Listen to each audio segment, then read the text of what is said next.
আপনি এই ছেলেটির ছবি দেখবেন, সোশ্যাল মিডিয়ায় ভাইরাল হয়ে গেছে।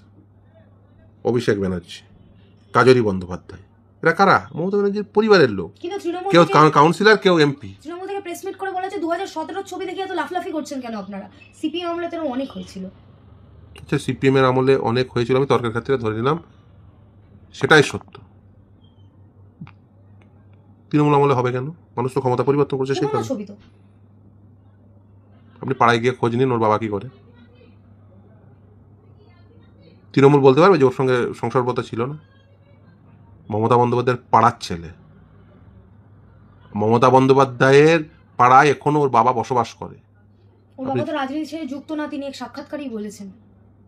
আপনি পাড়ায় গিয়ে খোঁজ নিন, এত ক্ষমতা আসে কোথা থেকে? ল কলেজের অভ্যন্তরে আমরা দেখলাম, এর আগে মেডিকেল কলেজের অভ্যন্তরে ধর্ষণ, এখন দেখছি ল কলেজের অভ্যন্তরে ধর্ষণ। মানে ভাবতে পারা যায় রাজ্যে কি পরিস্থিতি।